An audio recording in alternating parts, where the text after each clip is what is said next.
السلام علیکم ورحمۃ اللہ۔ آپ اس وقت دیکھ رہے ہیں لبیب مکی یوٹیوب چینل۔ آج کی ویڈیو میں ہم آپ کو بتائیں گے نہر زبیدہ کے بارے میں۔ دوستو، نہر زبیدہ جیسے عظیم الشان منصوبے کو خلیفہ ہارون الرشید کی بیگم ملکہ زبیدہ نے بنوایا تھا۔ اس نہر کی کل لمبائی 38 کلومیٹر ہے اور اس کو بنانے میں 170 ملین دینار خرچ ہوئے۔ اسلامی ورثے کے اس شاہکار کو اس وقت کے ماہرین نے 10 سال میں مکمل کیا۔ اس نہر سے 600 سے 800 کیوبک میٹر پانی روزانہ مکہ مکرمہ آتا تھا۔ دوستو، اس نہر سے ریلیٹڈ ایک خواب ہے جسے ملکہ زبیدہ نے دیکھا تھا۔ ملکہ زبیدہ انتہائی نیک اور پرہیزگار خاتون تھی۔ اس نے ایک خواب دیکھا کہ وہ ایک چوراہے پر کھڑی ہے اور ہر آنے والا شخص اس سے گناہ کا ارتکاب کر کے جا رہا ہے۔ ایک متقی اور پرہیزگار خاتون کو اس طرح کا خواب نظر آنا اس کے لیے تکلیف کا باعث تھا۔ چنانچہ اس نے اپنی خادمہ کو اس وقت کے معبر علامہ ابن سیرین رحمۃ اللہ علیہ کے پاس بھیجا اور کہا کہ تم اس خواب کو اپنی طرف منسوب کر کے اس کی تعبیر معلوم کرو۔ خادمہ علامہ ابن سیرین رحمۃ اللہ علیہ کی خدمت میں حاضر ہوئی اور عرض کیا کہ حضرت، میں نے اس طرح کا خواب دیکھا ہے، اس کی کیا تعبیر ہے؟ علامہ ابن سیرین رحمۃ اللہ علیہ نے جب خواب سنا تو فوراً فرمایا کہ یہ تمہارا خواب نہیں ہو سکتا، ایسا خواب ہر کوئی نہیں دیکھ سکتا، پہلے سچ بتاؤ کہ یہ خواب کس کا ہے، پھر میں اس کی تعبیر بتاؤں گا۔ خادمہ نے کہا کہ حضرت، جس کا یہ خواب ہے اس نے نام بتانے سے منع کیا ہے۔ علامہ ابن سیرین رحمۃ اللہ علیہ نے فرمایا کہ پہلے اس سے اجازت لو ورنہ میں اس کی تعبیر نہیں بتاؤں گا۔ چنانچہ خادمہ واپس آئی اور ساری بات بتانے کے بعد ملکہ کی طرف سے اس کو نام بتانے کی اجازت مل گئی۔ خادمہ دوبارہ علامہ ابن سیرین رحمۃ اللہ علیہ کی خدمت میں حاضر ہوئی اور عرض کی کہ یہ خواب ملکہ زبیدہ نے دیکھا ہے۔ علامہ صاحب نے فرمایا کہ میں نے پہلے ہی کہا تھا کہ یہ کوئی عام خواب نہیں، یہ کسی خوش قسمت کا ہی خواب ہو سکتا ہے۔ اور پھر علامہ صاحب نے یہ تعبیر دی کہ اللہ تعالیٰ ملکہ کے ہاتھ سے ایسا صدقہ جاریہ قائم فرما دیں گے جس سے رہتی دنیا تک لوگوں کو فائدہ پہنچے گا۔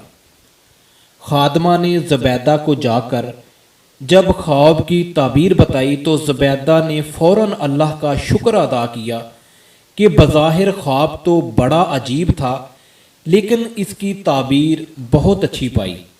چنانچہ چند سالوں بعد ملکہ زبیدہ حج کے لیے مکہ مکرمہ آئیں تو انہوں نے وہاں دیکھا کہ مکہ مکرمہ کے رہنے والوں اور حج عمرہ پر آنے والوں کو پانی کی قلت کا سامنا ہے۔ چنانچہ جب وہ واپس بغداد پہنچی تو واپس آ کر اس نے ماہر انجینئرز اور آرکیٹیکٹ کو بلا کر مکہ مکرمہ میں پانی کا مسئلہ حل کرنے کا حکم دیا۔ ماہرین نے ملکہ کو سروے کرنے کے بعد رپورٹ دی کہ نہر کی تعمیر کا کام انتہائی مشکل ہے۔ تاریخ کے حوالوں میں ملکہ زبیدہ کا یہ جملہ مشہور ہے کہ ہر قیمت پر نہر کی تعمیر کی جائے، چاہے ہر کدال کی ضرب پر 1 دینار ہی کیوں نہ دینا پڑے۔ اس وقت کے انجینئرز نے سروے کے بعد وادی نعمان سے میدان عرفات اور پھر مکہ مکرمہ تک پانی کی فراہمی کا فیصلہ کیا۔ آج عقل دنگ رہ جاتی ہے کہ یہ نہر جو ہے یہ اونچے نیچے راستوں سے گھومتی ہے لیکن اس کا لیول برقرار رہتا ہے۔ اس نہر کے ساتھ جبل رحمہ پر ایک سبیل بنائی گئی۔ انجینئرنگ کی یہ خوبصورتی ہے کہ نہر اتنے درست لیول پر تھی کہ سبیل میں پانی خود بھرتا تھا اور اس لیول پر تھا کہ لوگ اسے پی سکتے تھے۔ مزدلفہ میں نہر زبیدہ مسجد مشعر الحرام کے قریب کنویں کی شکل میں تھی اور وہاں سے لوگ پانی نکالتے اور مینا کو بھی یہاں سے ہی پانی فراہم کیا جاتا تھا۔ یہ نہر 1950 تک چلتی رہی، لیکن جب مکہ مکرمہ کی آبادی بڑھی تو لوگوں کو پانی کی ضروریات بھی بڑھی۔ جب مکہ کی آبادی بڑھی تو لوگوں کی جو پانی کی ضروریات ہیں ان میں بھی اضافہ ہوا اور لوگوں نے پمپ لگا کر زمین سے پانی نکالنا شروع کیا، جس کے نتیجے میں زمین میں پانی کا لیول جو تھا وہ گر گیا اور یوں یہ نہر خشک ہو گئی۔ اس نہر کے روٹ پر اب تعمیرات ہو چکی ہیں، کچھ حصہ سڑک کے ساتھ ہے اور یہ نہر اب جگہ جگہ سے کٹ چکی ہے، تاہم مزدلفہ کے قریب اس کا کافی حصہ محفوظ ہے۔ ایک تجویز یہ بھی ہے کہ ایک خاص مقام سے پانی پمپ کر کے اس نہر میں ڈالا جائے جو کارآمد ہے۔ جو نہر ابھی تک محفوظ ہے، جیسا کہ آپ اپنی سکرین میں دیکھ رہے ہیں اس وقت، یہ مزدلفہ کے قریب تقریباً 3-4 کلومیٹر ایسی نہر ہے جو ابھی تک محفوظ ہے۔ تو حکومت کو ایک تجویز دی گئی ہے کہ یہاں ایک سیاحتی مرکز بنایا جائے اور کسی ایک دوسرے مقام سے پانی پمپ کر کے اس نہر میں ڈالا جائے تاکہ لوگ اس تاریخی نہر میں پانی بہتا ہوا دیکھ سکیں۔ دوستو، ملکہ زبیدہ کے دور میں جب یہ منصوبہ پایا تکمیل کو پہنچا تو منتظمین اور نگران حضرات جب اخراجات کی فائل لے کر ملکہ کی خدمت میں حاضر ہوئے تو اس وقت ملکہ زبیدہ دریائے دجلہ کے کنارے اپنے محل میں تھی۔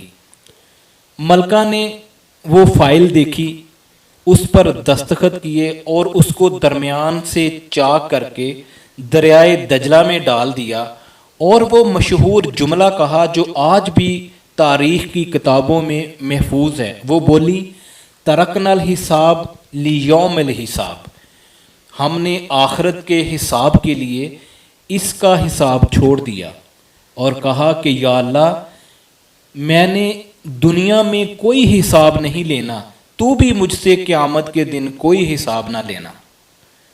ہماری دعا ہے اللہ تعالیٰ اس نہر کو ملکہ زبیدہ کے لیے صدقہ جاریہ بنائے اور بغیر حساب و کتاب کے جنت میں داخل فرمائے، آمین یا رب العالمین۔